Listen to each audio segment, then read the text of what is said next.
انسانро хиратманд мегардонад, ӯро тавоно ва зиндадил месозад.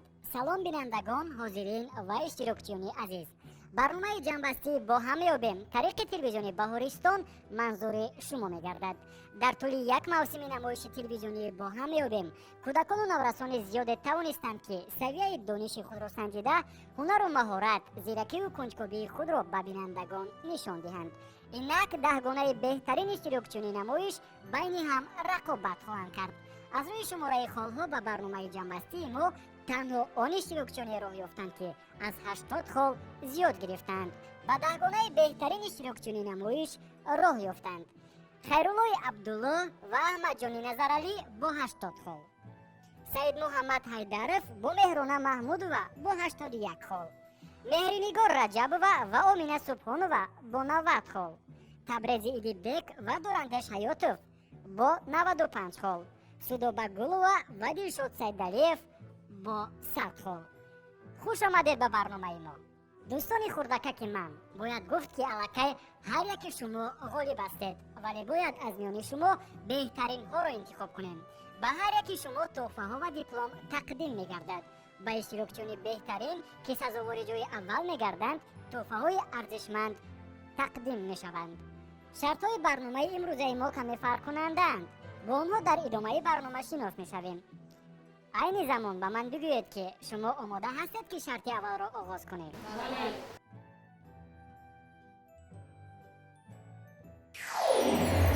با هم میابیم.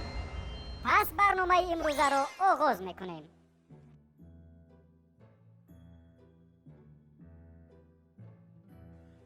шарти аввали барномаи мо ном гирифта саволҳои вариантдор. барои шумо қуттие пешниҳод мегардад ки дар он саволҳо мавҷуд аст. ба ҳар яки шумо дар шарти аввал 2 савол пешниҳод мешавад. барои ҷавоб ба савол 1 дақиқа вақт пешниҳод мешавад. имкон доред ки ҷавоби худро аз 1 то 10 хол баҳогузорӣ кунед. агар ҷавобатон нодуруст бошад, ба як гурӯҳи дигар имкон дода мешавад ки ба ин савол ҷавоб гардонад. барои ҷавоб гардондан ба саволи дигари иштирокчӣ 20 сония вақт бароятон дода мешавад. барои ин корро кардан дар назди ҳар яки шумо нишонаҳои махсус ҷойгир аст.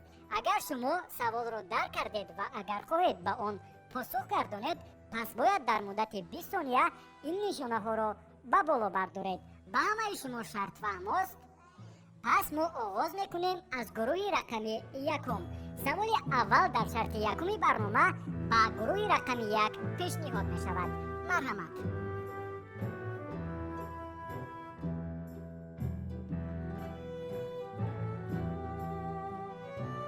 саволи 9. савол аллакай ба шумо пешниҳод шудааст, вале ин саволро бори дигар ба ҳамагон муаррифӣ мекунам. дар саволи рақами 9 чунин аст: давлате ки дар он аз ҳама зиёд ҷазира ҷойгир аст кадом аст? а. филиппин, б. индонезия, в. иёлоти муттаҳидаи амрико, г. ҷопон. 1 дақиқа вақти шумо шурӯъ шуд. шумо низ иштирокчиёни дигар имконият доред ки дар муддати 20 сония ҷавоби худро пешниҳод кунед ва нишонаро ба боло бардоред.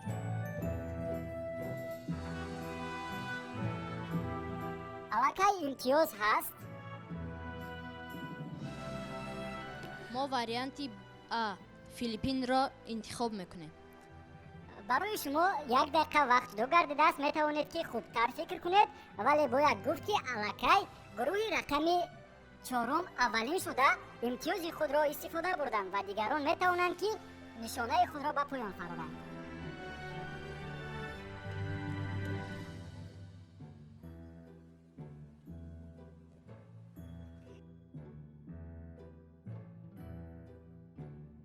аллакай вақти ҷудо гардида ба анҷом расид.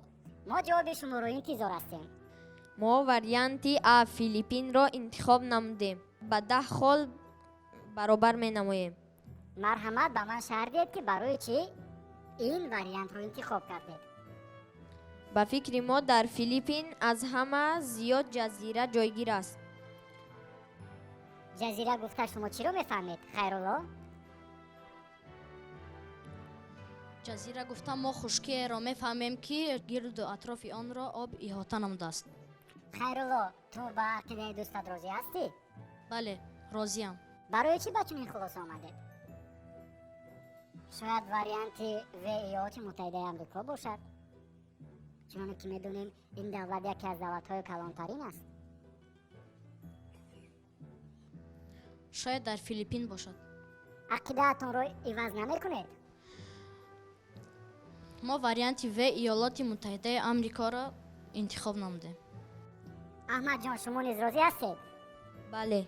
این طور که باشد ما به گروه رقم 4 امکانیت می‌دهیم که عقیده خود را دایر به این سوال بگویند و واریانت درست را انتخاب کنند. با عقیده ما یعنی که دولتی که در آن از همه زیادتر جزیره است این اندونزیا می باشد. برای چی شما به چنین خلاصه آمدید؟ برای آنکه دولت اندونزیا در نزدیکی دریاها واقع است، از همین سبب به فکر من در آنجا زیادتر جزیره ها می باشد. این طور باشد ما جواب هر دو گروه را قبول میکنیم. با دقت باشید، جواب درست را میخوانم. دولتی که در آن از همه زیاد جزیره جاگیر است این اندونزیا است.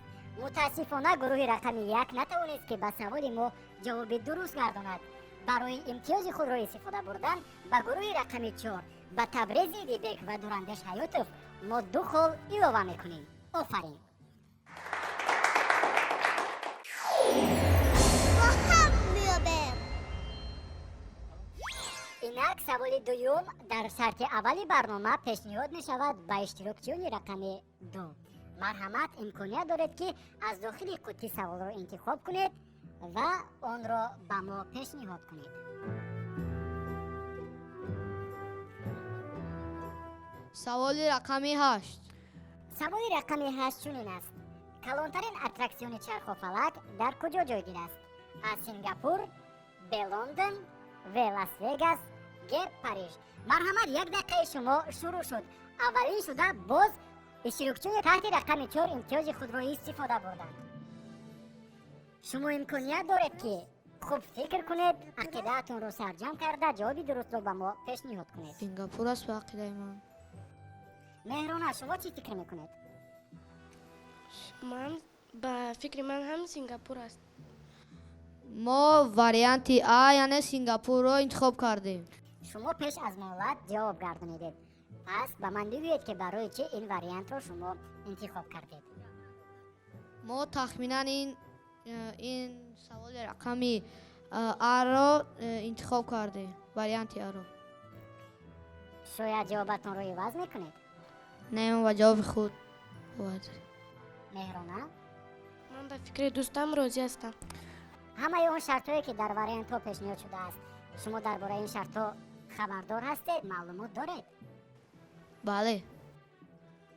مثلا شما به من گفته میتونید که شهر لاس وگاس و اون شتات لاس وگاس در کجا جایگیر است؟ ایالات متحده آمریکا. خب ولی شما با وجود این میگویید که کلانترین اترکسیون چرخ و فلک در سینگاپور جایگیر است. بله. همین طور. بله. مهرانه اترکسیون چرخ و فلک چگونه اترکسیون است؟ اترکسیون گفته شما چی رو میفهمید؟ چرخ و فلک های مخصوص برای دلخوشی می باشند. این طور باشد من برای شما آخرین امکان را میدهم که جواب خود را دقیق به ما بگویید. شما کدام واریانت را انتخاب میکنید؟ آ سینگاپور. جواب خود را به چند خال بها گذاری میکنید؟ بده. راضی هستی مهرانه به عقیده دوستت؟ بله. اکنون بیاید عقیده اشتراکچیان دیگر که اولین شده نشانه خود را به بالا برداشتند و امتیاز خود را میخواهند استفاده برند میشنوید. مرحمت گروه رقم 4 شما کدام واریانت را انتخاب میکنید؟ ما واریانت لاس وگاس را انتخاب میکنیم. برای چی؟ برای آنکه در آنجا بسیار دلخوشی ها می باشد. مثلا چرخ و فلک و دیگر جایهای دلخوشی در آنجا بسیارتر می باشد. راضی هستی به عقیده دوستت؟ بله من راضی هستم برای آنکه شتات لاس وگاس در ایالات متحده آمریکا جایگیر شده است و در آنجا اترکسیون های چرخ و فلک به مثال اترکسیون چرخ و فلک و غیره ها زیاد می باشد. ما اکی جواب هر دو گروه را گوش کردیم. گروه رقم 2 به 10 خال جواب خود را بها گذاری کرد. اگر جواب گروه رقم 4 درست باشد پس به آنها باز 2 امتیاز دیگر داده می شود. پس با دقت باشید، جواب درست را می خوانم. чуноне ки ба ҳамагон маълум аст, Лас-Вегас яке аз шаҳрҳои машҳуртарин барои дилхушӣ мебошад. маҳз дар ин штати иёлоти муттаҳидаи амрико чархофалаки баландтарин бо баландии 167 метр мавҷуд аст. мутаассифона гурӯҳи рақами 2 натавонистанд ки ба савол ҷавоби дуруст пешниҳод кунанд ва ба онҳо хол дода намешавад. ба гурӯҳи рақами 4 2 имтиёзи дигар дода мешавад. аҳсан ба шумо бачаҳо. чуноне ки мебинем гурӯҳи рақами 4 хело ҳам фаъол аст. аллакай ба онҳо ягон савол пешниҳод нашуд, вале тавонистанд ки 4 имтиёз 4 холро ба даст оваранд. мо ба шумо аҳсан мегӯем ва ба дигарон низ тавсия медиҳем ки фаъол бошанд ва имтиёзҳои худро истифода баранд. با هم میابم. акнун саволи навбатӣ дар шарти аввал ба гурӯҳи рақами 3 пешниҳод мегардад. марҳамат, шумо низ бояд аз дохили қуттӣ саволро интихоб кунед.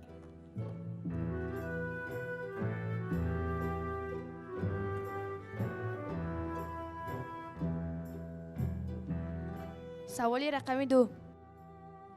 инак саволи рақами 2 чунин аст: кадом аср дар таърих мавҷуд нест?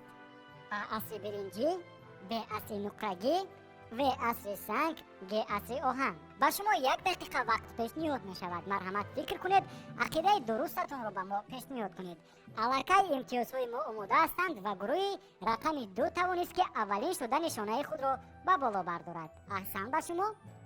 1 дақиқаи вақти шумо рафта истодааст.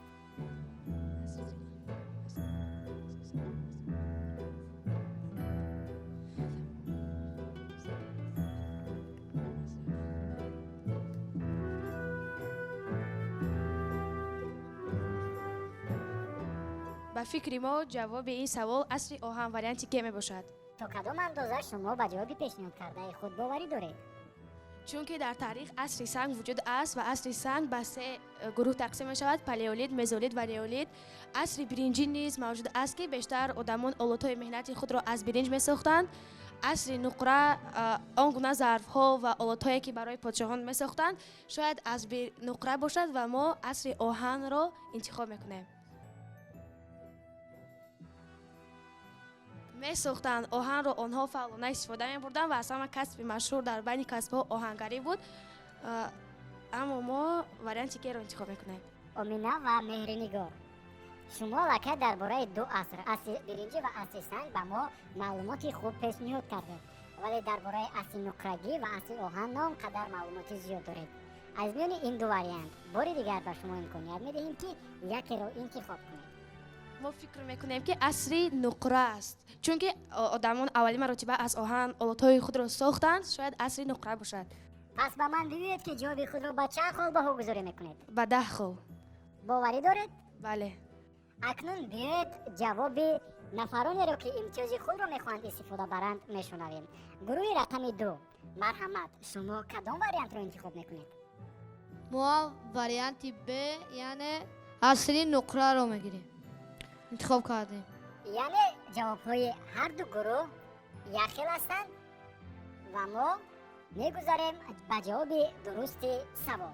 چنانه که ما میدونیم تاریخ از یکچند مرحله یعنی از یکچند عصر عبارت است، ولی بعضی نفران چنانه که خود مهرنگار قید کردند انسانها عصرها را هر گونه نامگذاری میکنند، ولی علما عصرها با نامهای خود نامگذاری شدند و از میان آن واریانت هایی که ما به شما پیشنهاد کردیم عصر نقرگی موجود نیست. احسن به شما 10 خال تقدیم می‌گردد و اولین نفرانی که توانستند 10 خال به دست آورند این گروه رقم 3 مهرنگار و امینه میباشند. جواب شما با نفرانی که میخواستند امتیاز رو به دست آورند یخیل است. برای همین ما با نفرانی که اولین شده امتیاز خود را میخواستند استفاده برند امتیاز نمیدهیم. برای شما 10 خال علاوه کرده میشود. احسن. با هم میابم. اینک سوالی نوبتی در شرط اول پیشنهاد می شود به گروه رقم 4، یکی از گروه های فعال ترین در برنامه امروزه ما که الکی توانستند که 4 امتیاز به دست آورند. آنها الکی 4 خال دارند.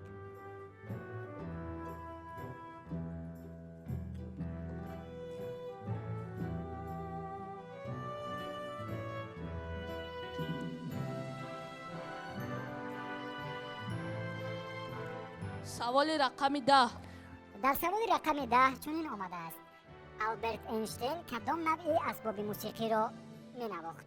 А скрипка, б пианино, в саксофон, г гитор. аллакай имтиёзҳо омода ҳастанд? нафароне ки мехоҳанд имтиёз бигиранд омода ҳастанд? вақти шумони шурӯъ шуд. марҳамат фикр кунед. аввалин шуда гурӯҳи рақами 2 тавонист ки нишонаи худро ба боло бардорад.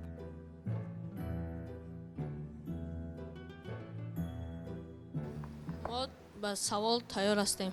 шумо мехоҳед пеш аз муҳлат ба савол ҷавоб гардонед? بله марҳамат. ба фикри мо алберт эйнштейн нави асбоби скрипкаро менавохт. дурандеш, ба андешаи дӯстат розӣ ҳастӣ? бале, барои он ман розӣ ҳастам ки гитара ва саксофон на он қадар таърихашон қадим аст, вале скрипка аз давраҳои қадим ба вуҷуд омадааст. ба фикри ман алберт эйнштейн ҳамин нави асбоби мусиқиро менавохт. шумо ба ман гуфта метавонед ки алберт эйнштейн кист? бале, алберт эйнштейн олими бузурги физик мебошад. яъне шумо варианти якум скрипкаро интихоб мекунед. бале, пас ба ман бигӯед ки ҷавоби худро ба чанд хол баҳогузорӣ мекунед? ба 10 хол. боварӣ доред? бале, биёед ақидаи он нафаронеро ки мехоҳанд имтиёзро ба даст оваранд мешунавем. гурӯҳи рақами 2, шумо ба кадом ақида ҳастед? мо ҳам варианти а яъне скрипкаро пешниҳод мекунем, интихоб мекунем. агар гурӯҳи асосӣ кадом вариантеро интихоб карда бошанд, шумо метавонед ки дигар вариантҳоро интихоб кунед, на он вариантеро ки гурӯҳи асосӣ интихоб кардааст. барои оне ки агар ҷавоби онҳо нодуруст бошад, ба ҳеҷ кадоми шумо хол дода намешавад. агар ҷавоби онҳо дуруст бошад, ба худи гурӯҳи асосӣ холҳо пешниҳод мешаванд. саксофон. шумо варианти худро иваз мекунед ва мегӯед ки алберт эйнштейн саксофон менавохт. бале, пас биёед бо диққат бошем. ҷавоби дурустро мехонам. алберт эйнштейн яке аз олимони барҷастаи ҳама давру замон мебошад. ӯ намунаи намоёни инсони ҳамакора аст. эйнштейн ба мусиқӣ шавқи зиёд дошта, аз ӯҳдаи навохтани якчанд асбоби мусиқӣ мебаромад. аз миёни вариантҳои пешниҳодшуда скрипка ҷавоби дуруст мебошад. алберт эйнштейн ин асбобро моҳирона менавохт. аҳсан ба шумо, тавонистед ки 10 холро ба даст оваред. шумораи холҳои умумиятон баробар шуд ба 14. با هم میابم инак барномаро идома медиҳем. саволи навбатӣ пешниҳод мешавад ба гурӯҳи рақами 5, охирин гурӯҳ дар барномаи мо ки аз ҳама зиёд холҳоро ба даст оварданд.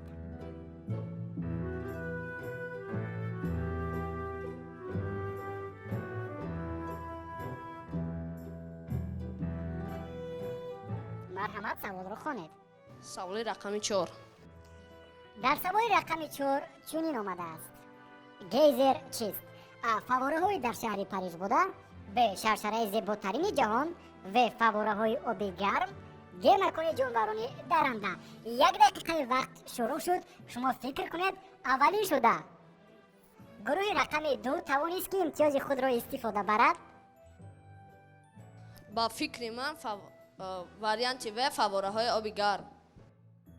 аҳсан ба шумо, тавонистед ки пеш аз муҳлат ҷавобро ба мо пешниҳод кунед, вале то кадом андоза ба ҷавоби пешниҳод кардаатон боварӣ доред? судоба, ما با سوال خود 10 خال میدهیم. яъне шумо мехоҳед ки ҷавоби худро ба 10 хол боғузорӣ кунед. بله. ба ман бигӯед ки барои чӣ вариантҳо интихоб кардед? дар ин вариант боварӣ дорем. вариант магар дигар вариантҳо ба саволи пешниҳодшуда мувофиқ намеоянд? не. ин тавр бошад, биёед ҷавоби дигар гурӯҳро мешунавем. гурӯҳи рақами 2, шумо аллакай якчанд маротиба имтиёзи худро мехоҳед истифода баред, вале мутаассифона имтиёзи худро ба даст намеоваред. ҷавоби мо ин варианти фаввораҳои оби гарм мебошад. шумо варианти пешниҳодкардаи гурӯҳи асосиро интихоб кардед. пас ин тавр бошад, бо диққат бошед, ман ҷавоби дурустро мехонам. гейзерҳо фаввораҳои бузурги оби гарм мебошанд ки аз қаъри замин бо суръати баланд ба боло мебароянд. мисли вулқон гейзерҳо ҳам بر اثر فشار داخلی زمین به وجود می آیند، اما به جای گدازه ها از قعر زمین بوغ آب و آب گرم فواره می زند. احسن به شما بچه ها، توانستید که 10 خال به دست آورید. مبارک باشد.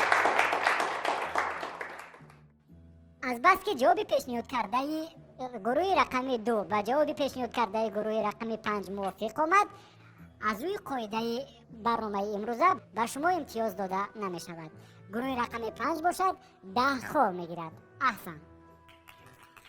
به همه شما الکی یک سوالی پیشنهاد شد و همین طریق گروه رقم 3 مهرنگار رجبوه و امینه سبحانوه توانستند که 10 خال، گروه رقم 4 تبریزی دیبک و دورندش حیاتوف توانستند که 14 خال، گروه رقم 5 سودوبه و دلشاد توانستند که 10 خال به دست آورند.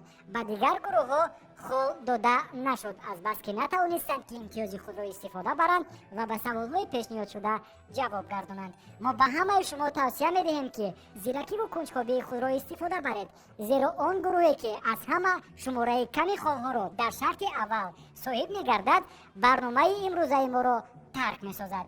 به هر یکی شما یک تای سوال در شرط اولی برنامه پیشنهاد می شود.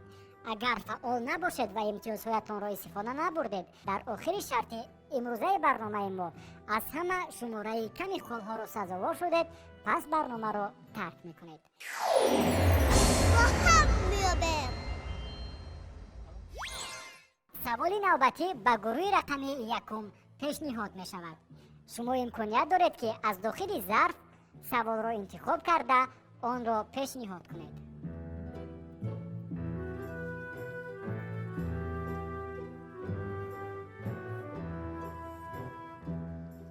سوال پنجم. با دقت باشید. در سوال پنجم چنین آمده است: به حساب میانه چند سال عمر انسان در خوردن غذا صرف می شود؟ ا 4 سال، ب 5 سال، و 6 سال، گ 6.5 سال. الکی اولی شده مهرنگار و امینه توانستند که نشانه خود را به بالا بردارند و به آنها امتیاز داده می شود که به این سوال پاسخ گردانند، ولی پیش از همه به گروه اساسی 1 دقیقه وقت جدا شده است. در طول این 1 دقیقه شما خوب فکر کنید و جواب درست را به ما پیشنهاد کنید.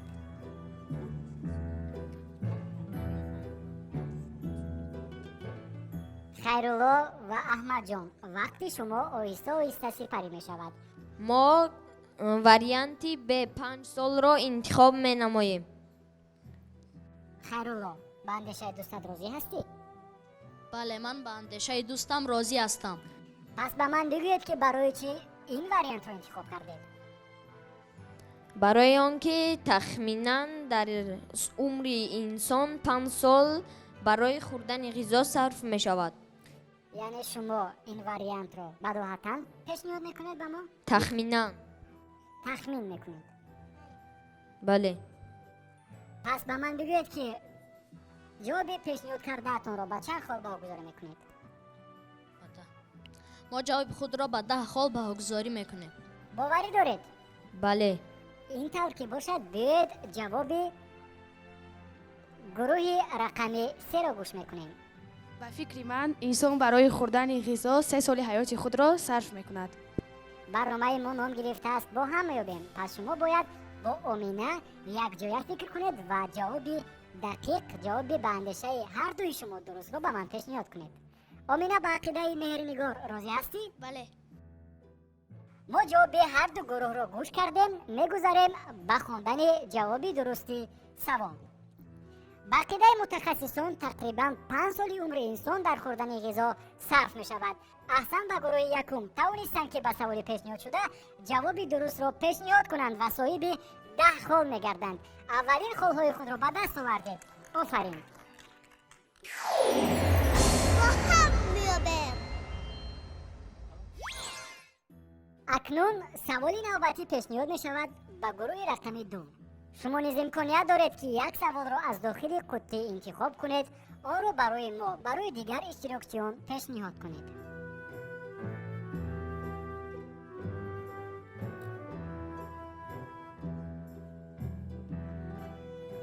سوال رقم 6. در سوال رقم 6 چنین آمده است: کدامی از جانوران مغز سر ندارد؟ ا ستاره بحری، به تخم شلوک و مار گلماهی. الکی همه فعال هستند. 1 دقیقه وقت پیشنهاد می شود. مرحمت امکانیت دارد که در مدت 1 دقیقه خوبتر فکر کنید. اولی شده گروه 4 نشانه خود را به بالا برداشت و به آنها امکانیت داده می شود که به این سوال در برابر گروه رقم 2 جواب گردانند. وقتی شما سپری شده ایستاده است ولی شما آماده هستید؟ بله. مهرانه آماده هستید؟ بله. این طور باشد مرحمت جواب خود را پیشنهاد کنید. با فکر ما این واریانت ب تخم شلوغ می باشد. به من بگویید که تخم شلوغ چگونه جانور است؟ جانوری که به زمین خزیده می رود و آهسته آهسته رفته آب دهانش را می ریزاند. شما تا اندازه درباره تخم شلوغ معلومات دارید؟ پس به من بگویید که درباره دیگر جانوران معلومات دارید؟ ستاره بحری چگونه جانور است؟ مار، گلماهی، مهرانه؟ ستاره بحری چگونه جانور است بقیده شما؟ ستاره بحری جانوری آبی می باشد و در درون آب دریا برها زندگی می کند. بندشه شما ستاره بحری میتواند که مغز سر داشته باشد؟ بله، ستاره بحری می تواند مغز سر داشته باشد. سید محمد؟ با عقیده من ستاره بحری مغز سر دارد. اما تخم شلوغ ندارد؟ نه. ما جواب شما را قبول میکنیم. مرحمت به من بگویید که جوابتان را به چند خال بهگذاری میکنید؟ ما جوابمان را به 10 خال بهگذاری میکنیم. مهرانه راضی هستید؟ بله. این طور باشد بیاید عقیده گروه رقم 4 را میشنویم. ما با فکر ما یعنی که این جواب ستاره بحری می باشد. شهر بدهید. برای چی؟ برای آنکه مثلا آن در درون آب در یک جا می ایستند، آنها حرکت نمی کنند، از همین سبب باشد. ما عقیده هر دو گروه را گوش کردیم. بیاید میگذاریم به جواب درست. از میان واریانت های پیشنهاد شده ستاره بحری مغز سر ندارد. متاسفانه گروه رقم 2 نتوانستند که به سوال ما پاسخ درست گردانند و به گروه رقم 4 2 خال امتیاز داده می شود.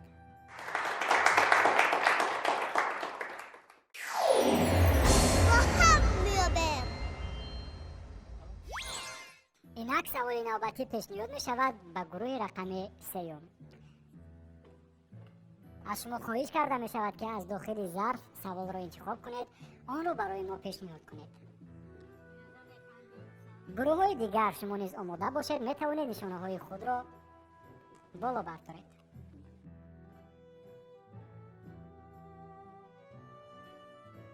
سوال رقم 7. در سوال رقم 7 چنین آمده است: کدام از این دولت ها رسما پایتخت ندارد؟ ا نورو، ب ملاوی، و لاوس، گ جیبوتی.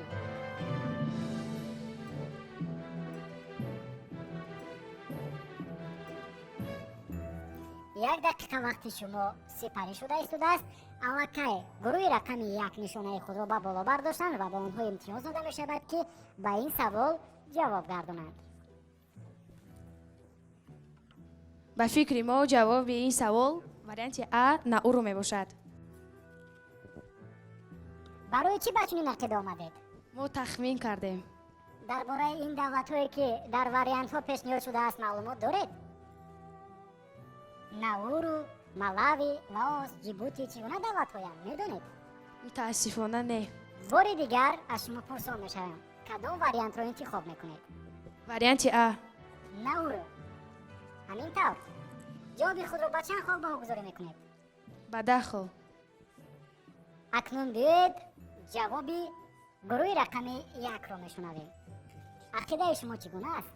به نظر ما واریانت ب ملاوی می باشد. این طور باشد با دقت باشید. جواب درست را میخوانم. دولت با نام ناورو در خریطه جهانی جایگیر است که آن رسما پایتخت ندارد. احسن به گروه رقم 3 توانستند که به سوال پیشنهاد شده جواب گردانند و صاحب 10 خال میگردند. آفرین. با هم میابم. سوالی نوبتی پیشنهاد می شود به گروه رقم 4. چنانه که الکی قید کردیم گروه رقم 4 یکی از گروه‌های فعالترین در برنامه امروزه ما هستند. از همه زیاد خال را در برنامه امروزه به دست آوردند. اکنون می‌بینیم که به سوال پیشنهاد شده چگونه جواب می‌گردانند. سوال رقم 3. دو دقت باشید. در سوال رقم 3 چنین آمده است: کدامی از جانوران زیرین زبانش را برآورده نمی‌تواند؟ ا فیل، ب کیت، و سنگپوش، گ تیمساح. اولینش رو در گروه رقمی 1 توانستند که امتیاز خود را استفاده برند. نشانه خود را به بالا برداشتند. ما انتظار می‌شویم جواب گروه رقمی 4 را. 1 دقیقه وقتی شما الکی رفته ایستاده است. این کیت نمیشه.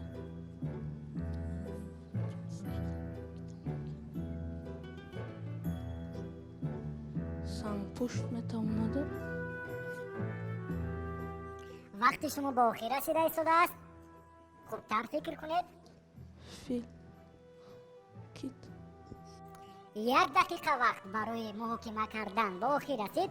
ما وریانت شما را انتظاریم. کدام وریانت را انتخاب میکنید؟ با فکر ما این وریانت ب کیت می باشد. برای چی به چنین خلاصه آمدید؟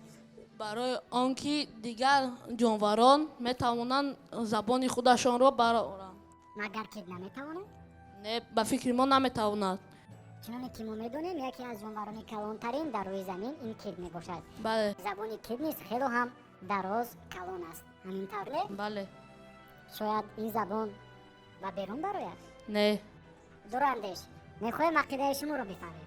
با فکر من هم کیت می باشد. مگر دیگر وریانت ها به سوال پیشنهاد شده موافق نمی آیند؟ مثلا تیمساح، نه، تیمساح می تواند برآورده. فیل. فیل هم می تواند می فکرم. باره دیده که فیل زبان خود را برآورد. نه، ما تخمین کردیم گفتیم ده. بار دیگر از شما پرسان می شوم. به عقیده شما کدام از جانوران زبان خود را برآورده نمیتواند؟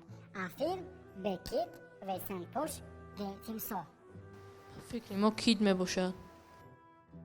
این طور که باشد به من بگویید جواب خود را با چند خال برگزار میکنید؟ با 10. باوری دارید؟ بله. بیاید عقیده گروه رقمی 1 را میشمارید. این وریانت و سنگ پشت می باشد. برای چی شما به چنین عقیده آمدید؟ چون که همه آن جانورانی که در دیگر وریانت ها هستند زبان خود را به بیرون برآورده می توانند، اما سنگ پوش نه. ما جواب هر دو گروه را گوش کردیم. با دقت باشید جواب درست را میخوانم. از میان وریانت های پیشنهاد شده تیمساح زبان خود را برآورده نمیتواند، زیرا زبانش کوتاه‌تر است.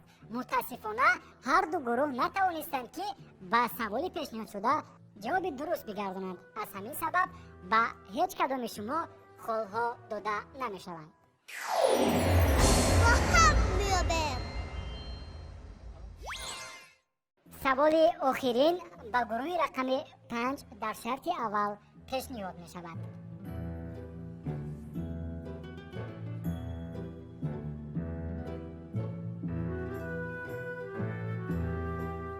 مرحمت سوال را خوانید. سوال رقم 1. در سوال رقم 1 چنین آمده است: انسان در کدام حالت تشنگی را حس می کند؟ ا. در حالت 5% گم کردن آب بدن، ب. در حالت 15% گم کردن آب بدن، و در حالت 1% گم کردن آب بدن، و گ. در حالت 100% گم کردن آب بدن. 1 دقیقه وقت شما الکی شروع شد. اولین شده از میان دیگر اشتراکچیان گروه رقم 4 توانست که نشانه خود را به بالا برآورد و به آنها امتیاز داده می شود که در برابر گروه رقم 5 به این سوال جواب گردانند. وقتی جدا شده سپری گشته ایستاده است، مرحمت خوبتر فکر کنید. وریانت ا. در حالت 5% گم کردن آب بدن انسان تشنه می شود. شما الکی پیش از مهلت جواب خود را به ما پیشنهاد کردید. به شما باز امتیاز می دهیم که کمی دیگر فکر کنید. اگر جوابتان درست باشد نمی توانید خالهای خوب را به دست آورید. ما به خلاصه آمدیم که در حالت 1% گم کردن آب بدن آدم تشنه میموند. دلشاد، برخی ده سود و برازی هستی؟ بله. با اندیشه شما چرا انسان در حالت 1% از دست دادن آب بدن تشنه میمانده است؟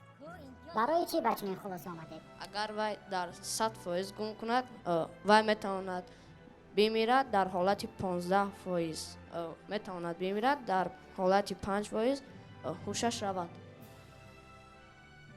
شما به جوابی پیشنهاد کردهتون باوری دارید؟ бале, پس به من بگویید که جواب خود را به چند خال بهاگذاری میکنید؟ ба 10. این طور که باشد ما جواب شما را قبول میکنیم. بیایید جواب گروه رقم 4 را میشنویم، زیرا آنها نیز امتیاز دارند که به این سوال جواب گردانند. робот профессор мо ҳангоми ҳамин варианти вро гирифта маслиҳат карда истода будем. онҳо фаҳмида варианти моро интихоб намуданд. یعنی شما نیز میخواهید وریانت وی را انتخاب کنید؟ бале, وریانت هر دو گروه یک است، یعنی هر دو شما یک خیل به ما جواب گرداندید. پس بیایید با دقت باشید. من جواب درست را میخونم. احساس تشنه ماندن انسان در حالت 1% گم کردن آب اعضای بدن پیدا می شود. در حالت تلف دادن 5% آب بدن انسان از هوش می رود. در حالت 10% باشد احتمال مرگ به وجود می آید. احسن بچه ها، شما توانستید که باز 10 خال دیگر صاحب شوید. همین طریق خالهای عمومی شما به 20 برابر شد. اکنون از شرط اول نتیجه گیری میکنیم. در شرط اول گروه رقم یکم خیرالله عبدالله و احمد جان نظرعلی توانستند که 10 خال به دست آورند. سید محمد حیدرов و مهرونه محمود و تحت رقم گروه 2 نتوانستند که خال به دست آورند. گروه رقم 3 مهرنگار رجبova و امینه سبحانova توانستند که به هر دوی سوالها درست پاسخ بدهند و 20 خال به دست آوردند. گروه رقم 4 تبریزی ایدیبک و دورندش حیاتوف باشند. 3 امتیاز خود را استفاده بردند، به 3 امتیاز جواب درست گرداندند و خالهای عمومی آنها به 16 برابر شد. و گروه رقم 5 باشد 20 خال داده می شود، زیرا آنها توانستند که به هر دو سوال پاسخ درست پیشنهاد کنند. همین طریق گروه رقم 2 سید محمد حیدرов و مهرونه محمودova عموما خود را به دست نآوردند و برنامه امروزه ما را متاسفانه ترک میکنند. چنانه که در اولی برنامه قید کرده بودیم، همه شما الکی غالب هستید، زیرا توانستید که به برنامه جنبستی با هم میابیم راه یابید. برای همین راه افتاده نباشید. در آخر برنامه ما به شما تحفه ها و دیپلم تقدیم میکنیم. مهرونه و سید محمد، آیا شما راه افتاده شدید؟ از برنامه امروزه ما به خود چی گرفتید؟ ما در این برنامه رو افتاده نشدیم چون که ما غالب هستیم، دانش خود را سیقل میدهیم با همسینفانمان یعنی همسالانمان توصیه میدهیم که اومده در این خیل برنامه ها اشتراک کنند و دانش خود را سیقل دهند. سلامت باشید. مهرونه، عقیده های شما چگونه هستند؟ من هم میخواهم به همسبقان خود این توصیه را دهم که آمده در این خیل برنامه های جالب خود را سنجند، دانش خود را سیقل دهند و میخواهم این خیل برنامه ها زیادتر شود. احسن به شما. ما مشاهده کردیم که شما در وقت برنامه یک چند مرتبه کوشش کردید که به امتیازها جواب گردونید و به سوالهای خود کوشش کردید که جواب درست را پیشنهاد کنید، ولی متاسفانه شما برنامه امروزه ما را ترک میکنید. راه افتاده نباشید، چون که خود شما قید کردید الکی غالب هستید. خوش آمدید.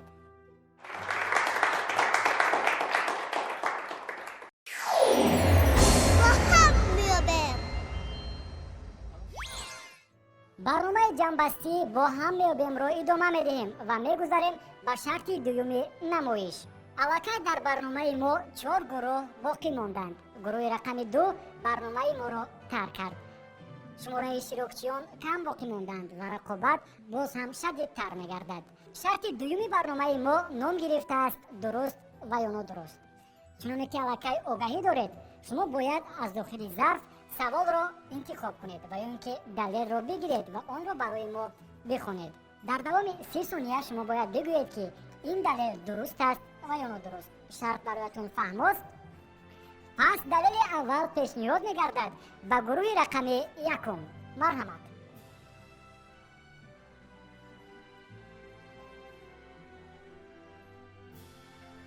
دلیل رقم 7. با دقت باشید. дар далели рақами 7 чунин омадааст: бо индикатор ҳароратро месанҷанд. Ин далел дуруст аст ва нодуруст.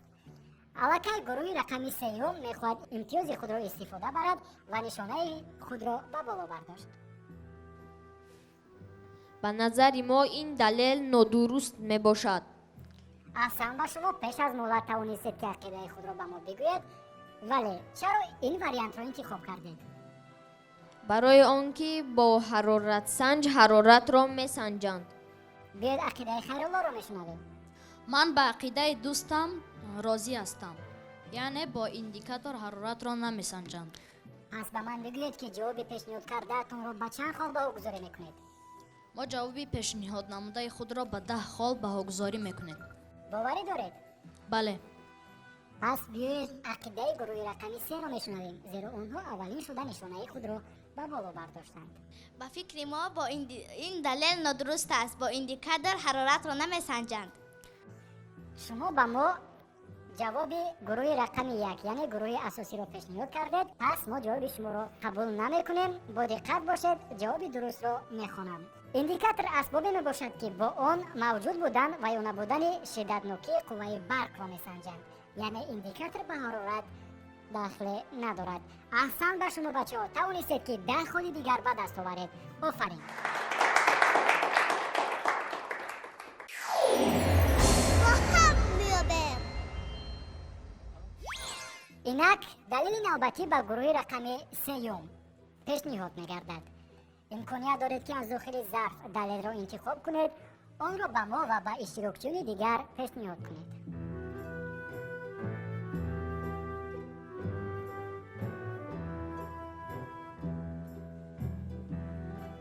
далели рақами 3. дар далели рақами 3 чунин омадааст: дар давоми 1 сония дар дунё як кӯдак таваллуд мешавад. ба андешаи шумо ин далел дуруст аст ва ё нодуруст? аллакай аввалин шуда гурӯҳи рақами 4 тавонист ки имтиёзи худро истифода барад ва нишонаи худро ба боло бардорад. шумо метавонед ки ақидаи худро ба мо изҳор кунед.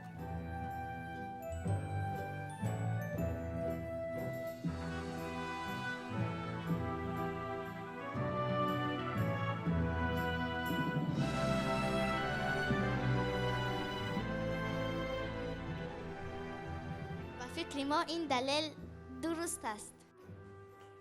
меҳринигор ва омина, барои чӣ ба чунин хулоса омадед? ба фикри ман ин далел дуруст аст, чунки дар ҷаҳон дар инҷо омадааст, номаълум аст ки дар кадом вақт дар кадом соат кӯдак таваллуд мешавад. ҷавоби қатъии шумо аллакай вақт ба охир расидааст. дуруст аст. омина, розӣ ҳастӣ ба ақидаи меҳринигор? بله. пас мо ҷавоби шуморо қабул мекунем. марҳамат бигӯед ки ҷавобатонро ба чанд хол баҳогузорӣ мекунед? ба 10 хол. биёед акнун ақидаи гурӯҳи рақами 4-ро мешунавем. ба фикри ман ин далел нодуруст аст. барои чӣ? барои он ки дар давоми 1 сония як кӯдак таваллуд шуда наметавонад. шумо фикр мекунед ки камтар кӯдакон таваллуд мешаванд? бале. мо ҷавоби ҳардуи шуморо шунидем. бо диққат бошед, ҷавоби дурустро мехонам. ба ақидаи олимон дар давоми 1 сония дар дунё 2 ва ё 3 тифл таваллуд мешаванд. мутаассифона гурӯҳи асосӣ гурӯҳи рақами 3 натавонист ки ба далели пешниҳодшуда ҷавоби дуруст гардонад, вале мо 2 имтиёзро ба гурӯҳи рақами 4 медиҳем.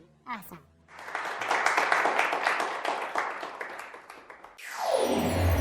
با هم میابم. далели навбатиро пешниҳод мекунем ба гурӯҳи рақами 4.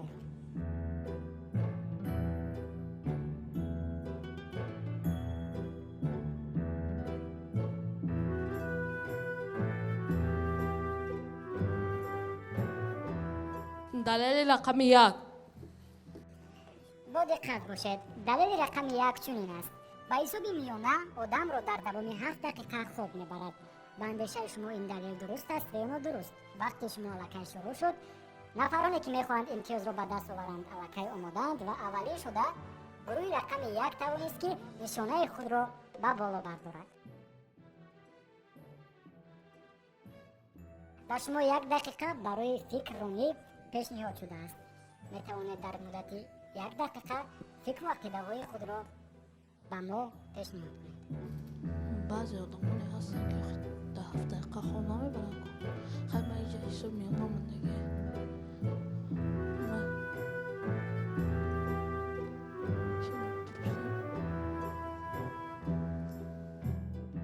ба фикри мо яъне ки ҷавоб дуруст аст.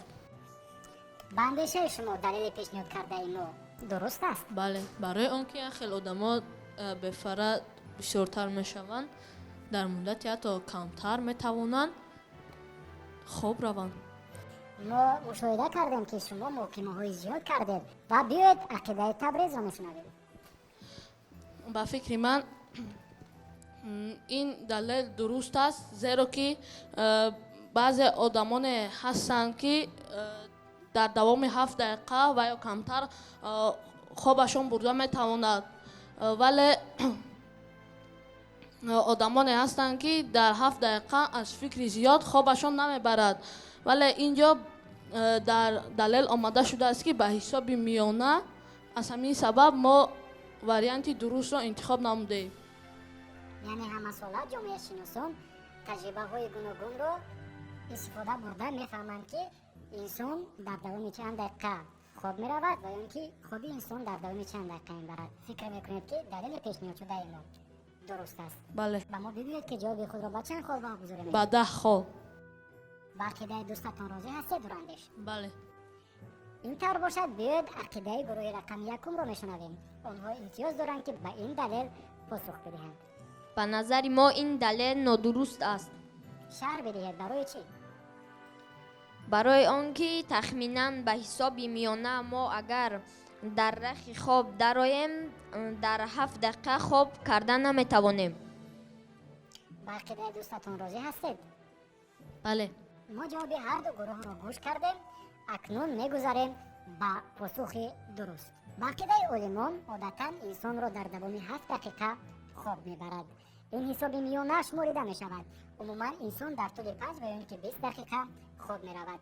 аммо ба ҳисоби миёна инсон дар тӯли 7 дақиқа хоб меравад. аҳсан ба шумо, соҳиби 10 хол гардидед. офарин. аҳсан ба гурӯҳи рақами 4. онҳо имрӯз аз ҳама фаъолтарин гурӯҳ дар барномаи имрӯзаи мо ҳастанд. офарин.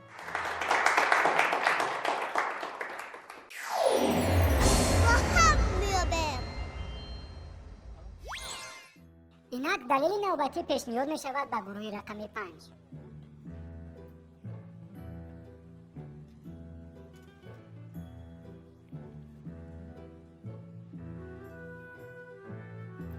марҳамат, далелро бихонед. далери рақами 8. дар далели рақами 8 чунин омадааст: дар ғарби чин дар чой ба ҷои шакар намак меандозанд. ба ақидаи шумо ин далел дуруст аст ва ё нодуруст? марҳамат, 1 дақиқа вақт барои шумо ҷудо шудааст. фикр кунед, ақидаҳои худро байни ҳамдигар бигӯед. аллакай мебинем ки имтиёзҳо омода ҳастанд. иштирокчиён мехоҳанд ба ин далел посух бигардонанд. аввалин шуда гурӯҳи рақами 3 тавонист ки нишонаи худро ба боло бардорад ва онҳо имтиёз пайдо карданд ки ба далели мазкур ҷавоб гардонанд. ба фикри ман ин далел нодуруст. ба фикри ман ҳам ҳамин тавр. шумо ҳоло вақт доред. ман ба шумо тавсия медиҳам ки хуб фикр кунед. ба фикри ман нодуруст аст.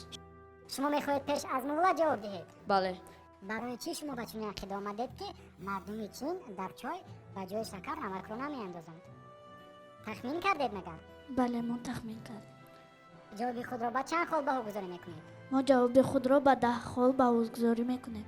ин тавр бошад, мо ҷавоби шуморо қабул мекунем ва ба гурӯҳи рақами 3 имтиёз медиҳем ки ба ин далел посух гардонанд ва фикру андешаҳои худро иброз кунанд. ба фикри мо ин ҷавоб дуруст аст. барои чӣ? аз он сабабе ки урфу одат ва маданияти онҳо гуногун аст. шояд онҳо ба ҷои шакар дар чояшон намакро низ андозанд. мо ҷавоби ҳарду гурӯҳро қабул мекунем. бо диққат бошед, ҷавоби дурустро мехонанд. дар баъзе давлатҳо, хусусан дар ғарби чин, дар чой намак илова мекунанд. онҳо ба ақидае ҳастанд ки ин гуна чой ташнагиро мешиканад. мутаассифона гурӯҳи асосӣ, яъне гурӯҳи рақами 5 натавонист ки ба далели мо پاسخی درست را پیشنهاد کند، ولی ما 2 امتیاز را به گروه رقم 3 میدیم. الکی به همه گروه ها یک دلیل پیشنهاد شد و شما امکانیت دارید که باز یک دلیل دیگر را از داخل قطعه انتخاب کنید. من به شما توصیه میدهم که فعالتر باشید، زیرا آن گروهی که از همه شماره کمی خالها را در شرط ما به دست می آورد بخش نوبتی ما را ترک می کند.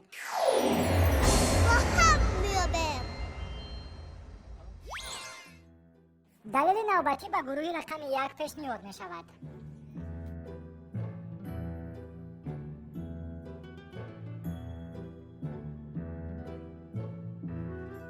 مرحمت دلیل را برای ما برای اشتراکچیان پیشنهاد کنید. دلیل رقم 6. با دقت باشید، در دلیل رقم 6 چنین آمده است: کلانترین گل در عالم 10 کیلوگرم وزن دارد. به اندیشه شما این دلیل درست است و نادرست. برای گروه اساسی 1 دقیقه وقت داده می شود تا اینکه آنها فکر کنند و عقیده خود را به ما پیشنهاد کنند. اولین شده گروه رقم 4 نشانه خود را به بالا برداشت و به آنها نیز امتیاز داده می شود که به این دلیل پاسخ گردانند.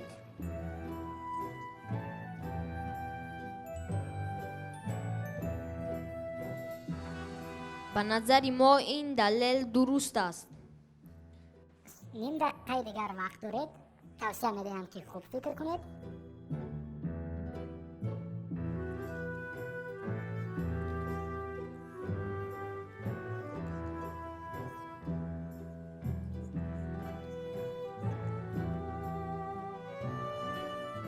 به نظر ما این دلیل درست است. به عقیده دوست شما را میشنویم. بله، من هم به عقیده دوستم راضی هستم. شما در مکتب فن بوتانیکا را میخوندید؟ بله. درباره گل و گیاه و رستنی ها معلومات دارید؟ بله.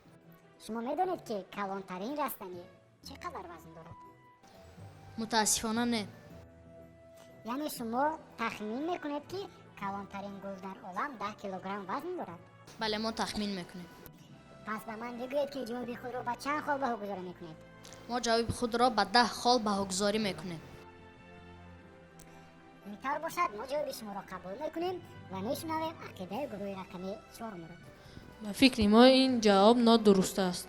10 کیلو ما باوری نداریم. یعنی شما فکر میکنید که هیچ یک کدام گل در سیاره زمین نمیتواند 10 کیلوگرم وزن داشته باشد؟ نه، ما میگوییم که 10 کیلوگرم هست، ولی کلانترینش از 10 کیلوگرم زیادتر است. به فکر ما شاید در اینجا به حساب میانه گرفته شده است. اینطور باشد با دقت باشید، جواب درست را میخوانم. کلانترین گل در سیاره رافلزیا نام دارد که حدود 10 کیلوگرم وزن دارد. این گل عجیب بوی به خود خاص دارد و حشرات را به خود جلب میکند. احسن بچه ها، شما توانستید که جواب درست را انتخاب کنید. این دلیل کاملا درست بود و 10 امتیاز را گروه رقم 1 سود باشید.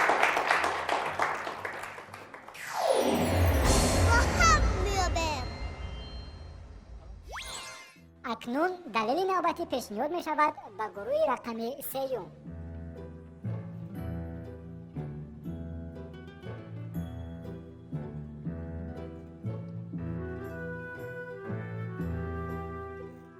دلیل رقم 4.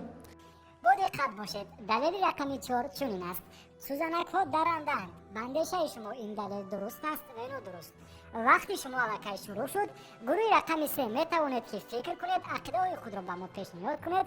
اولین شده گروه رقم 4 توانست که نشانه خود را به بالا بردارد و به آنها نیز امتیاز داده می شود که به این دلیل پاسخ بگردانند. 1 دقیقه وقت سپری شده ایستاده است. خوب فکر کنید.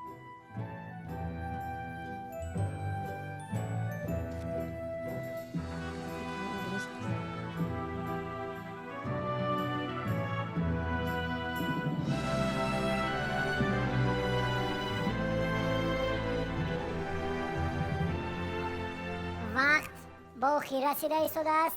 می توانید عقیده خود را به ما پیشنهاد کنید. به فکر ما سوزنک ها درنده نیستند. این دلیل نادرست است. برای چی به چنین عقیده آمدید؟ چون که آنها اندازه بدنشان خرد است و بیشتر اگر ما مشاهده کنیم آنها در روی رستنی ها و گیاه ها می نشینند و ما به خلاصه آمدیم که این دلیل نادرست است. آمینه، شما باره سوزنک را از نزدیک دیدید؟ бале. шумо фикр мекунед ки намуди ҳашаротҳо даранда нестанд? Не, онҳо даранда нестанд. агар мо ба рӯи сӯзанак хуб аҳамият бидиҳем, онҳо дандонҳои калон доранд, ба андешаи ман чунин нест? шояд он дандонҳояшонро барои хӯрдани дигар ҳашаротҳо, дигар ҷонварон истифода баранд. онҳо он дандонҳояшонро барои гирифтани гарди амун растаниҳо истифода баранд. онҳо даранда нестанд. ман аз шумо бори охир ҷавоби қатъиро талаб мекунам. ба андешаи шумо сӯзанакҳо даранданд ва ё на? на, онҳо даранда нестанд. пас шумо варианти нодурустро интихоб мекунед. ҳамин тавр?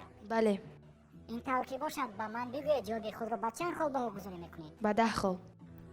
акнун биёед ақидаи гурӯҳи рақами 4-ро мешунавем. онҳо аввалин шуда нишонаи худро ба боло бардоштанд.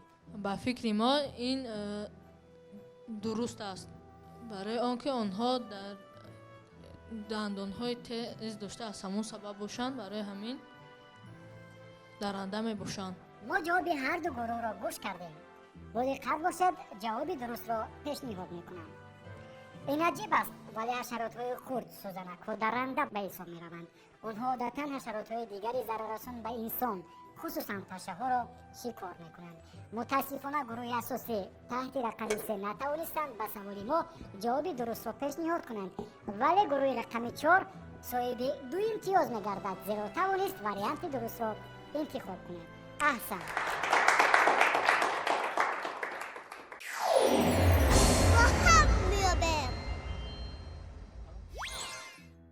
акнун далели навбатӣ ба гурӯҳи рақами 4, яке аз гурӯҳҳои фаъолтарин дар барномаи имрӯзаи мо пешниҳод мегардад. аз дохили қуттӣ далелро интихоб кунед, онро барои мо барои дигари иштирокчиён пешниҳод кунед.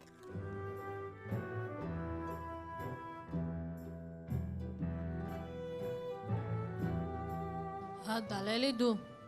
бо диққат бошед, далели дуюм чунин аст. одатан инсон дар 1 дақиқа 40 мижа мезанад. ба андешаи шумо ин далел дуруст аст ё нодуруст? аллакай 1 дақиқа вақти ҷудо шуда барои шумо сипарӣ шуда истодааст ва аввалин шуда гурӯҳи рақами 1 тавонистанд ки имтиёзи худро истифода баранд. метавонед муҳокима кунед.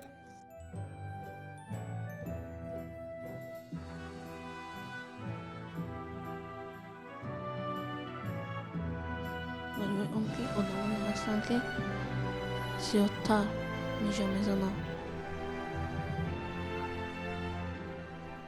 дар ин ҷо ба ҳисоби миёна оварда шудааст.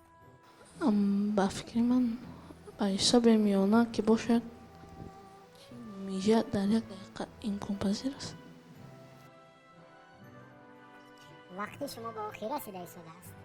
ба фикри ман ин ҷавоб дуруст аст. инак 1 дақиқа вақт барои муҳокима ба анҷом расид. ҷавоби қатъии шуморо интизорем. ба андешаи шумо одатан инсон дар 1 дақиқа 40 мижа мезанад. ин далел дуруст аст ё нодуруст? бале, дуруст аст. барои чӣ шаҳр бидиҳед? барои ки агар одам худаш зана дар 1 дақиқа 40 маротиба миҷа зада метавонад. шумо низ чунин фикр мекунед? ман аввал ба хулосае омадам ки ин далел нодуруст аст, вале баъдан дидам ки дар ин ҷо ба ҳисоби миёна дар 1 дақиқа оварда шудааст. аз ҳамин сабаб ман ҷавоби дурустро интихоб намудам. ҷавоби худро ба чанд хол боҳгузорӣ мекунед? ба 10 хол. мо ҷавоби шуморо қабул мекунем. биёед акнун ақидаи гурӯҳи рақами 1-ро мешунавем. ба андешаи шумо далели пешниҳод шуда дуруст аст ё нодуруст? ба андешаи мо ҷавоби дуюм дуруст аст. яъне шумо варианти нодурустро интихоб мекунед? бале, барои чӣ? тахминан одам дар 1 дақиқа 40 мижа зада наметавонад. зиёдтар мезанад ё ин ки камтар? ба андешаатон ба назари ман камтар. ба ақидаи дӯстатон розӣ ҳастед? хайрулло, бале, ман ба ақидаи дӯстам розӣ ҳастам. ин тавр бошад, мо ҷавоби ҳарду гурӯҳро гӯш кардем. бо диққат бошед, ҷавоби дурустро бароятон мехонам. ба ҳисоби миёнаи инсон дар 1 дақиқа аз 17 то 20 мижа мезанад. далели пешниҳодшуда нодуруст аст. мутаассифона гурӯҳи асосӣ таҳти рақами 4 натавонистанд ба далели пешниҳодшуда ҷавоби дурустро بگردانند، ولی به گروه رقم یکم ما 2 خال میدهیم. احسن با شما.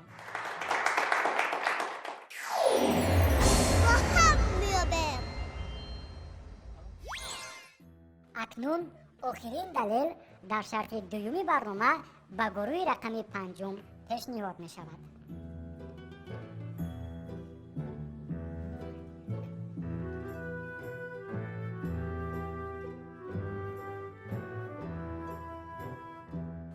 مرحمت دلیل رو برای ما و برای دیگر اشتراکچیان بخوانید.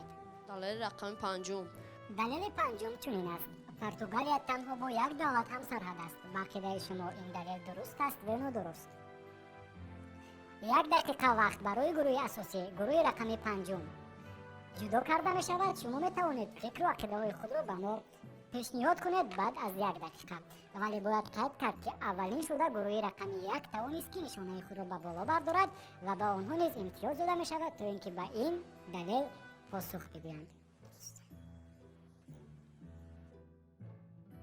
با فکر من این دلیل درست است.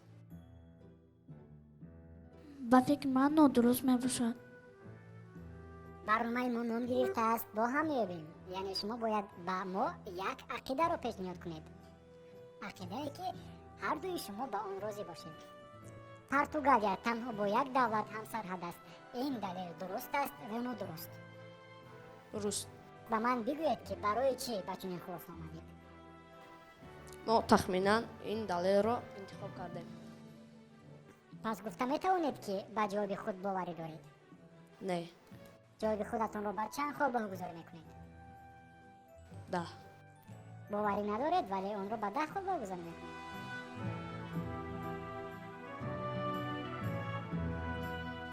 با فکر من این دلیل نادرست است. عقیده‌تون را عوض کردید، بله. ولی شما با دوست خود معاشرت نکردید. شما باید به ما یک عقیده را پیشنهاد کنید. نادرست است. سودوبا، به کدام عقیده هستید شما؟ من هم به این عقیده راضی هستم. ما جواب شما را قبول کنیم؟ بله. پس به من میگویید که جواب خودتون را به چند خال بهاگذاری میکنید؟ ما جواب خود را به 10 خال بهاگذاری میکنیم. جواب شما را گوش کردیم. بیاید اکنون عقیده گروه رقم 1 را میشنویم. مرحبا. ما مقابل این یعنی دلیل درست را انتخاب می نماییم. واریانت درست را انتخاب میکنید؟ بله. برای چی؟ تخمینا پرتغالیا در نزد بحر جایگیر است. با عقیده دوستتون راضی هستید خیرالله؟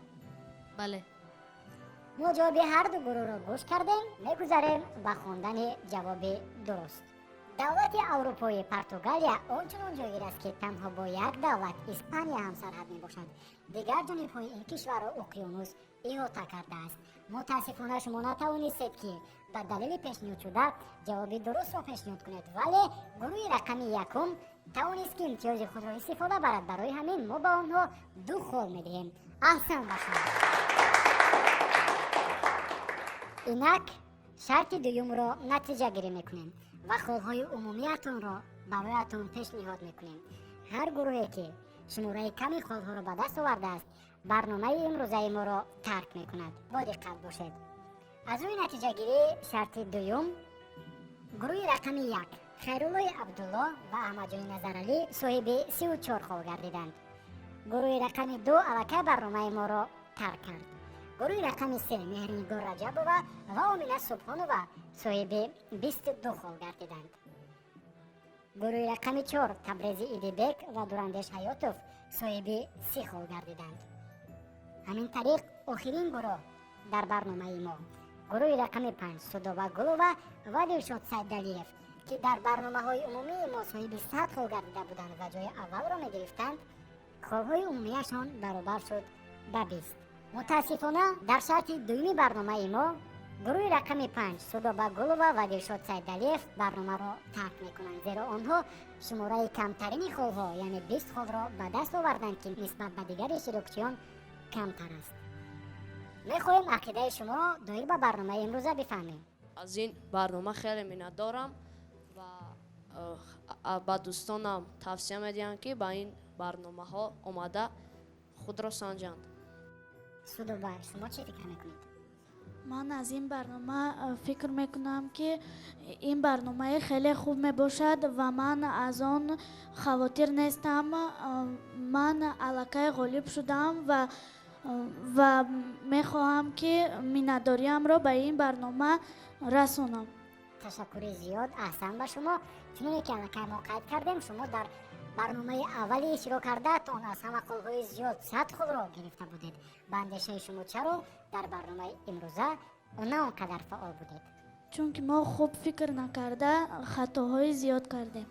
باید گفت که این دلیل نباید شما رو راه افتاده گرداند، بلکه شما باید کوشش کنید که باز هم زیادتر کتاب خونید و باز هم دایر به هر فن و علم معلومات بیشتر بگیرید. با عقیده من راضی هستید؟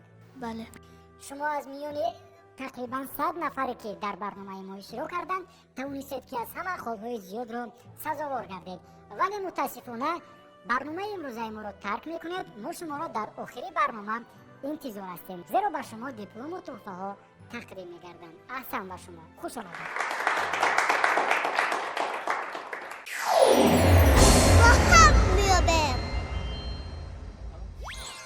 اینک میگذاریم به شرط سیومی برنامه جنبستی با هم یابیم. در رأس هر یک شما ورق و روچکه یعنی خودکار ها مانده شده است.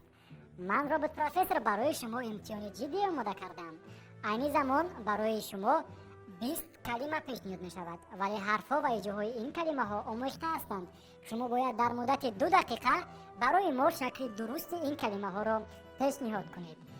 برای یافتن یک کلمه به شما 1 خال داده می شود، یعنی شما می توانید که در این بخش 20 خال به خود زم کنید. شرط برایتان فهم است؟ پس این طور باشد، با دقت باشید. 3 2 1 مرحمت، آغاز میکنیم.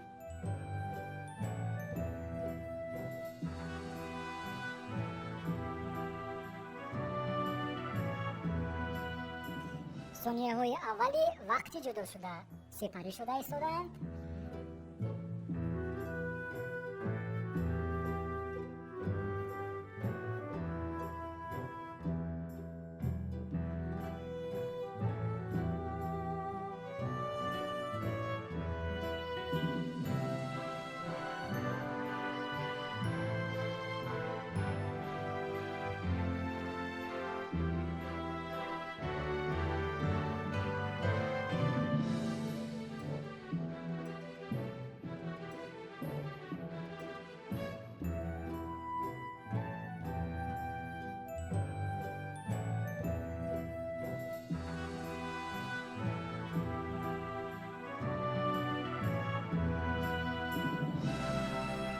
که 1 دقیقه با آخر رسید، 1 دقیقه دیگر دارید برای شکل درست کلمه را پیشنهاد کردن.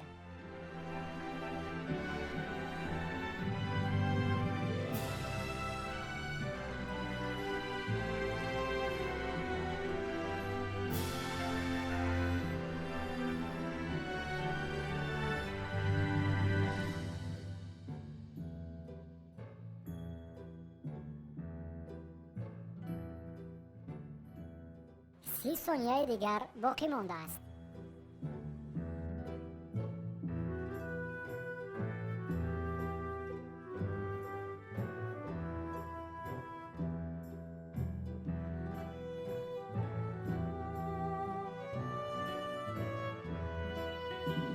ثانیه های بشمار باقی ماندند.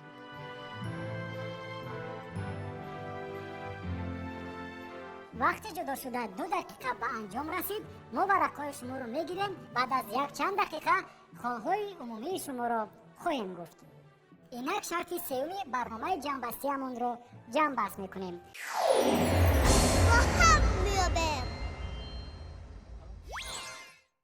اینک خالهای گرفتهتون رو در شرط سوم برایتون میخونم. خیرالله عبدالله و احمد جان نظرعلی یعنی گروه یکم ما توانستند که 13 شکل درست کلمه ها را به ما پیشنهاد کنند. همین طریق صاحب 13 خال گردیدند. گروه سیوم مهرنگار رجب و امینه سبحانова نیز توانستند که 13 شکل درست کلمه ها را به ما پیشنهاد کنند. 13 خال به دست آوردند. گروه چهارم تبریزی دیبک و دوراندش حیاتوف تنها شکل درست 10 کلمه را برای ما پیشنهاد کردند و 10 خال به دست آوردند. акнун натиҷаи умумии шуморо барои барномаи бо ҳам меёбем пешниҳод мекунам. хайруллои абдулло ва аҳмадҷони назаралӣ таҳти гурӯҳи рақами якум тавонистанд ки дар умум 47 хол ба даст оваранд. меҳринигор раҷабова ва омина субҳонова гурӯҳи рақами сеюм тавонистанд ки 35 хол ба даст оваранд. гурӯҳи чоруми мо табрези идибек ва дурандеш ҳаётов дар умум соҳиби 40 хол гардиданд. мутаассифона гурӯҳи рақами се меҳринигор раҷабова ва омина субҳонова шумораи камтарини холҳоро дар шарти сеюм ба даст оварданд ва барномаи имрӯзаи моро тарк хоҳанд кард. вале мо мехоҳем ақидаи шуморо доир ба барнома бифаҳмем. марҳамат. ман имрӯз дар ин барнома иштирок кардам ва мехоҳам бигӯям ки рӯ ҳафтода нестам, чунки ба даҳгонаи беҳтарин ворид шудан ин худ як ғолибият аст ва мо то ба даври сеюм расида омадем. ин худ як ифтихор аст ва ман аз барномаи имрӯза рӯ ҳафтода нестам ва миннатдории худро ба телевизиони кӯдакон наврасон Баҳористон ва робот профессор пешкаш мекунам ва мехоҳам ки чунин барномаҳо дар оянда бисёртар шаванд. мо ба шумо аҳсан мегӯем, зеро чуноне ки худи шумо қайд кардед, то шарти сеюми барномаи мо омадед ва ин яъне кунҷкобию зиракии шуморо нишон медиҳад. марҳамат, ақидаи шуморо мефаҳмем. умина. ман ҳам ба фикри меҳринигор розӣ ҳастам ва мо ғолиб ҳастем, то даври сеюм омадаем. ин худ як ифтихор аст. ман миннатдории худро ба телевизиони Баҳористон мерасонам ва мехоҳам ки ин хел барномаҳо бисёртар баргузор шаванд. ташаккури зиёд. мо низ мехоҳем ки нафарони кунҷкобу доно дар барномаи мо ба мисли шумо дар барномаи мо бештар иштирок кунанд. аҳсан ба шумо, хуш омадед. дар охири барнома мо шуморо интизорем, зеро ки ба шумо диплому тӯҳфаҳо тақдим мегарданд.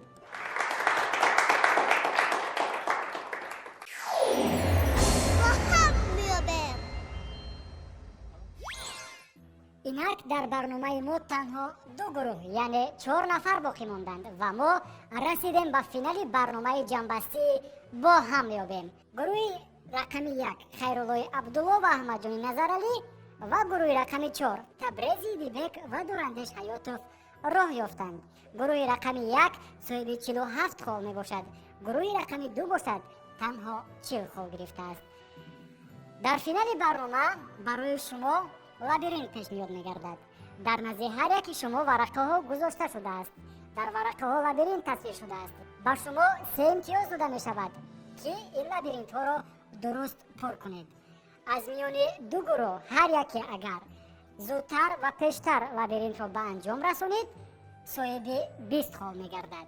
ҳамин тариқ холҳои умумии шумо ҷамъбаст мегарданд. ҳар гурӯҳе ки холи зиёд ба даст овардааст, ғолиби даври ҷамъбастии озмуни бо ҳам меёбе мегардад. барои шумо 3 дақиқа вақт ва 3 имтиёз дода мешавад. метавонед аз қаламҳои рангаи дар назратон буда истифода баред. ҳар нафаре ки ғолиби барномаи мо мегардад, тӯҳфаҳои хотиравӣ ва диплом барояш тақдим мегардад. инак 3, 2, 1 дақиқаҳо шурӯъ шуданд.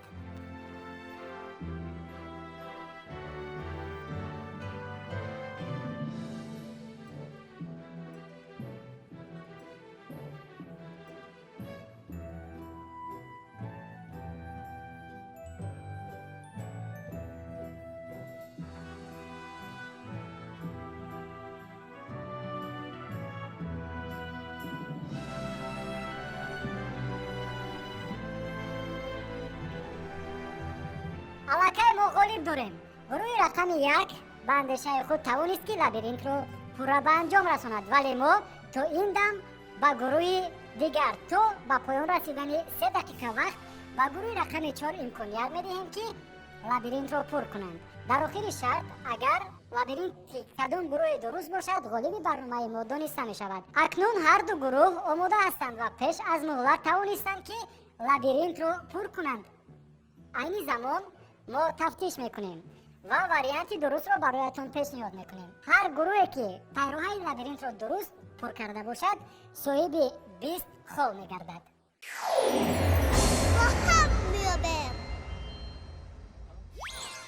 инак ҳар дуи гурӯҳ тавонистанд ки пеш аз муҳлат лабиринтро пур кунанд. аз рӯи тафтиш гурӯҳи рақами 1 танҳо як имтиёзи худро истифода бурд ва бо як ранг лабиринтро пур кард.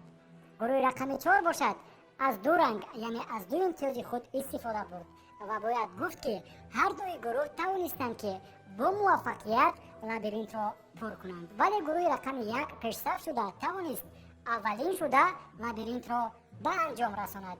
аз ҳамин лиҳоз 20 холи ҷудо гардида ба гурӯҳи рақами 1 тақдим мегардад.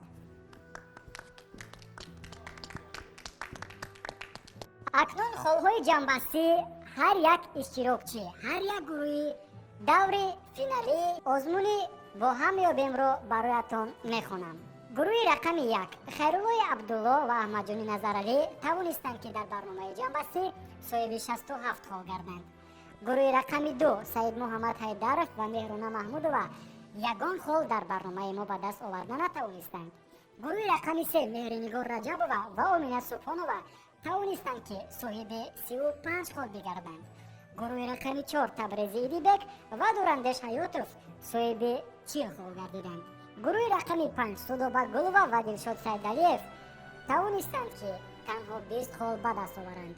иштирокчиёни финали барномаи имрӯзаи мо гурӯҳи рақами 1 хайруллои абдулло ва аҳмадҷони назаралӣ инчунин гурӯҳи рақами 4 табрези идибек ва дурандеш ҳаётов дар финали барнома бо ҳам рақобат карданд ва онҳо тавонистанд ки пеш аз муҳлат пайроҳаи лабиринтро пур кунанд, вале чун гурӯҳи рақами 1 хайруллои абдулло ва аҳмадҷони назаралӣ тавонистанд ки пешсаф бошанд ва аввалин шуда лабиринтро пур карданд, 20 хол ба онҳо дода мешавад.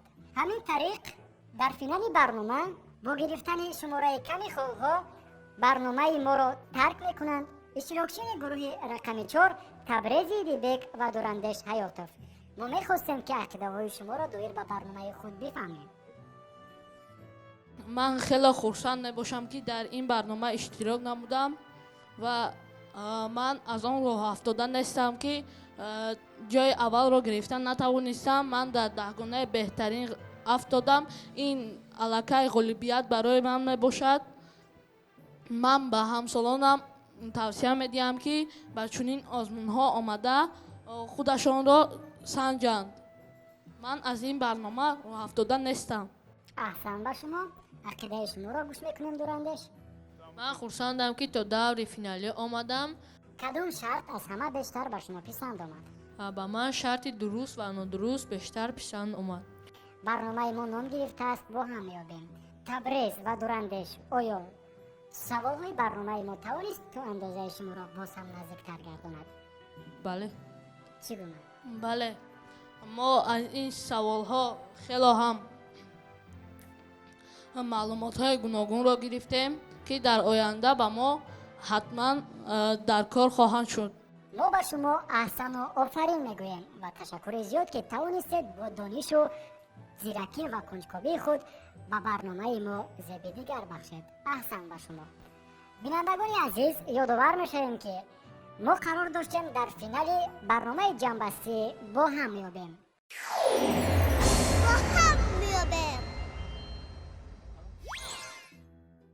инак даҳгонаи беҳтарин иштирокчиёни барномаи бо ҳам ёбем рӯи саҳна ҳастанд. онҳо дар барномаи ҷамъбастӣ байни ҳам рақобат намуданд ва ҳамин тариқ ғолиб муайян гардид. барои иштироки фаъолона ба ҳар яки онҳо диплом ва тӯҳфаҳо тақдим мегардад. ба иштирокчиёни гурӯҳи рақами 2 саид муҳаммад ҳайдаров ва меҳруна маҳмудова диплом аз ҷониби муассисаи давлатии телевизиони кӯдакону нованасон баҳористон ва китоби абдураҳмони ҷомеъ баҳористон тақдим мешавад. ба иштирокчиёни гурӯҳи рақами 5 судоба гулова ва дилшод сайдалиев диплом аз ҷониби муассисаи давлатии телевизиони кӯдакону нованасон баҳористон ва китоби абдураҳмони ҷомеъ баҳористон тақдим мешавад. диплом аз ҷониби муассисаи давлатии телевизиони кӯдакону наврасон баҳористон ва китоби абдураҳмони ҷомеъ баҳористон ба иштирокчиёни гурӯҳи рақами 3 меҳринигор раҷабова ва умина субҳонова тақдим карда мешавад.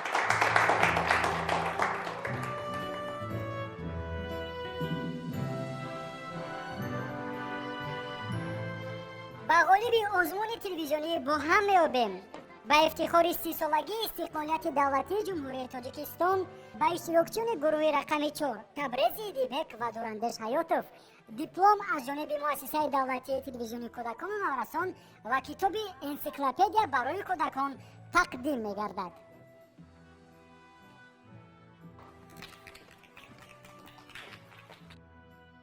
инак ба ғолибони даври ҷанбастии озмуни бо ҳам меёбем.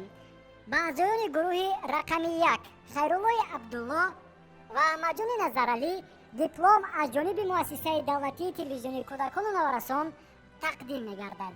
ҳамзамон барои онҳо донишнома барои кӯдакону наврасон бо забони тоҷикӣ.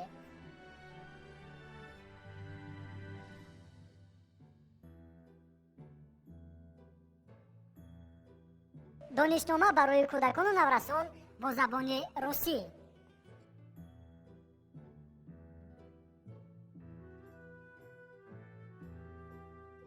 дафтар ва китоби иншоҳои забони англисӣ инчунин барои инкишоф додани дониш ва зиракӣ кубик рубик тақдим мешавад.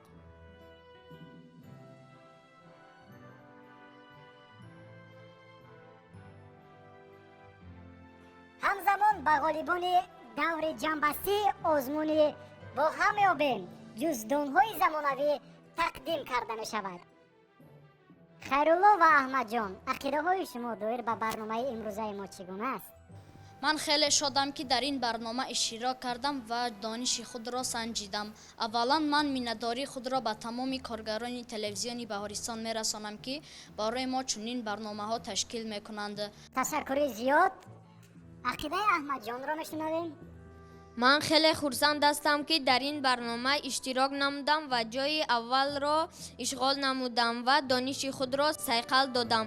ман сараввал миннатдории худро ба Баҳористон ва баъдан ба тамоми омӯзгорони худ мерасонам. чӣ тавре ки мегӯянд китоб беҳтарин ганҷ аст ва ман соҳиби ин ганҷи пурқимат гаштам. ташаккури зиёд. аҳсан ба шумо. акнун дар охири барнома ман робот профессор мехоҳам бо шумо як акси хотиравӣ бигирам. розӣ ҳастед? пас ҳама якҷоя панир мегӯем.